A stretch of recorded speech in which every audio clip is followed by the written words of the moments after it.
What's up? Being a juvenile and being charged with a sex charge is very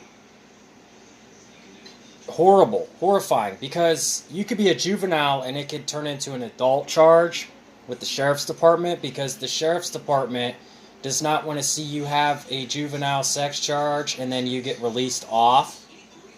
So what they will do is get you for failure to register.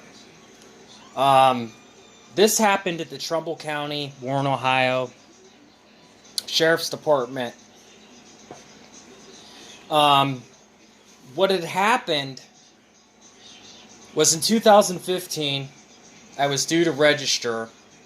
And at this moment, I'm staying with my mom. She's locking me out. She's going to my dad's, and she's having sex with my dad. I didn't have a key to the apartment, so I'm sleeping out in the truck, my truck, out in the cab, locked out.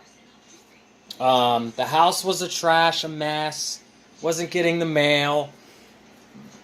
Lost track of the date. But I did get the warning paper from the sheriff's department, and I did have time to register. Okay, so I went to the sheriff's department. I went in there, and they said, Russ is not here at the moment. And I said, well, I want to tell him I'm moving from my mom's to an apartment in Newton Falls. I wrote down the address, and I slid it to the sheriff, the woman deputy behind the counter. She said she would take the paper and make a copy and make sure he gets it, because I'm supposed to give a 2 weeks notice that I'm moving. So I did that. I called and I left him voicemail saying, hey Russ, I'm planning on moving. This is the address, blah, blah, blah. I did that. He never got back with me. So I went on with my moving and everything. I thought he would call me back. He never did. And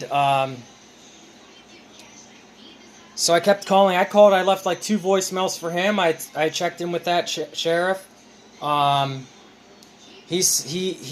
So I move in and everything, and then he calls me up and says, hey, you failed to register. You need to come in here immediately. You're going to prison. So I go in there. He said, oh, you failed to register properly. And the proper way is for me to go in there in person and ask for Russ. And what am I supposed to do? Go in there one morning, oh, he's not here right now. Go in the next morning, he's not here right now. Go in the next morning, he's not here right now. Go in the next morning, he's not here right now. Well, they moved his office from that location to a different location. And I'm not the only person he deals with. But to me, this has felt like driving me to suicide, because I was a juvenile. I was like 17. This offense happened in 08, 06 of 09. It has been over 10 years. But now all the jail time that I've had, I am doing my jail time of prolonging my registration. Not only that, but to get it off my record is going to cost $5,000.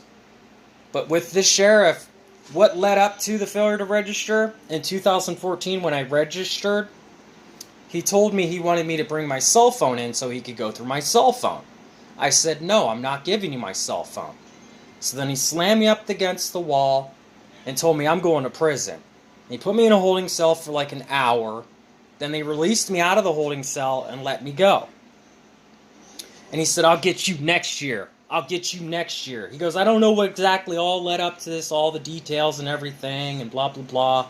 He's like, but you really messed things up with this family. They were a really good family. Oh, whatever. You think they're such a good family, right? You know, they had lied about me. Okay, I made a pass on my foster sister, Mackenzie Stemper, back in 09. I made a pass, I touched her thigh. And what had led up to this was I stayed home because I had a hernia surgery, because I was playing football and I was squatting 250, and I tried to lift up a tree I cut down, I was showing off, and I pulled and I had a hernia. Well, anyway, and all this going on, I stayed home for my hernia. I'm playing Call of Duty, right? Long story short, I'm playing Call of Duty.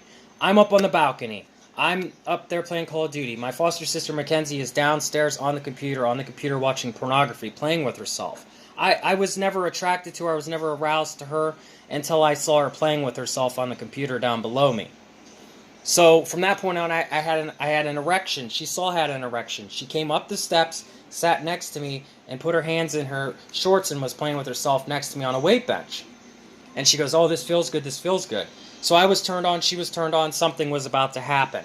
But what had happened was the garage door opened, my foster mom came back, so everything stopped. But later that night, when everybody went to sleep, I was up on the PlayStation 3, which is the balcony across from her room, which her room door was open, and I was watching pornography on the PlayStation 3 TV.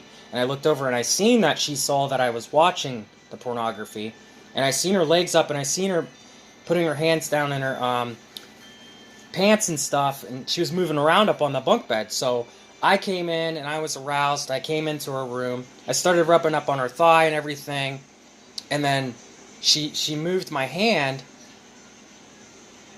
and she said, either keep doing what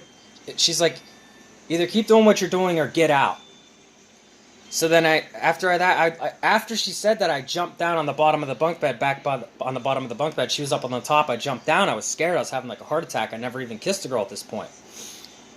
But then I got back up and I started feeling on her leg the second time. And the second time she took her underwear off, and it was hairy. There was hair everywhere. Hair, it was hairy down there and everything. And then nothing happened. I went in the bathroom.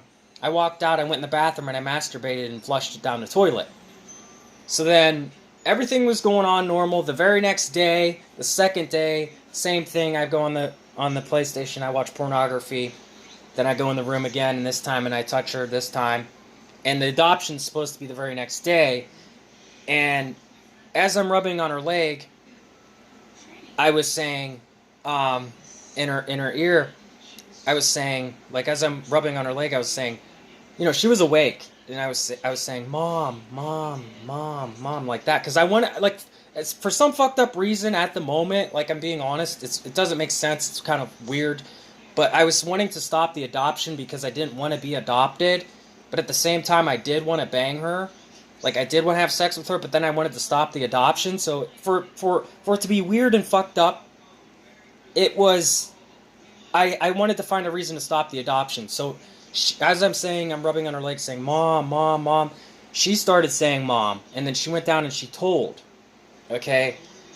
And then after she told, then the Children's Services case managers came over and asked me what had happened. They said, there's better ways of dealing with this. You can masturbate. There's other ways to dealing with this. What you did was wrong.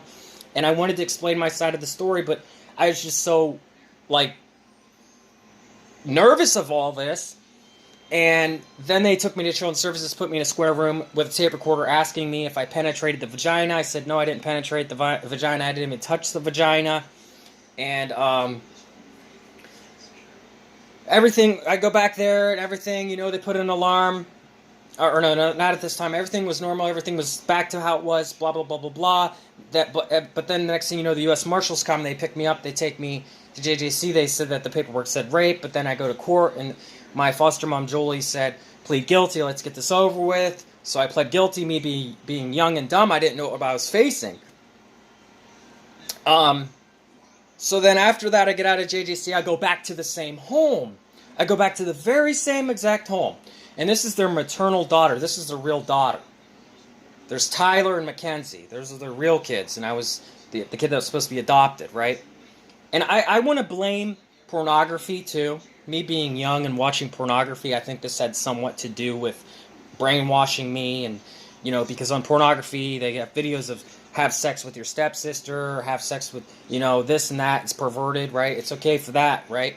Well, anyway, so do I feel like I was wrong in this situation? Not really, because there was other things that had led up to that too. Like when she was on the computer playing with herself, I was up on the computer and I was playing Call of Duty, and I when I saw that she was playing with herself on the computer, I did come down the steps, and I had an erection. She saw I had an erection, and I had a blanket over me, and I was like standing next to her, and I was like playing with myself, and she saw that, and then I laid down on this like love seat thing, and then I was like sitting there, and then she like laid up next to me, and then I like got up and I went upstairs, and I went up to the PlayStation, and I was like up there, and then one thing led to another. You know, this is all at the same time period. But basically, when I went to court, everything got dropped down to sexual gross imposition. I went back into the same exact home. When I went into the same exact home, they put an alarm on her door. They put an alarm on my door. And there was some kind of argument. I'm not sure because this has been 10 years ago. I think around this time, I had a hernia or something with pain pills was the final straw of the argument. They were trying to say that I was trying to take my pain pills and sell them at school, but the rumor was at school they heard that I had a hernia and they heard that I had Percocets. I was not trying to sell the pills. And my foster parents said this. They said, you don't need them. So they took them away from me and claimed they flushed them down the toilet. But here's their final straw of getting me kicked out, right? Because I did not want to be adopted the second time coming through. They still wanted to adopt me, and I said, no, I want to keep my last name. So what had happened was there was an argument over the pain pills. I was suffering in pain, and people were calling me on my phone asking, hey, you got these pain pills? In high school, they wanted them. And I said, no, man, they're mine, and whatever. My foster parents had them. They'd taken them away from me. And I overheard my foster mom on the computer, or not on the computer, on the phone, with her sister saying, oh, I got these Percocets and stuff. And her sister on speakerphone's like, well, them were worth money. And, but she was claiming, they claim they flushed them down the toilet. That's not what they did. And it's just a fucked up situation, man. Because then they called the police on me and tried to say that I was trying to sell my pain pills.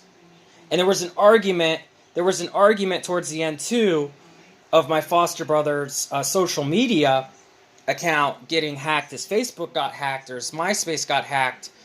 And it was because of a kid I went to school with, Nick Augusta.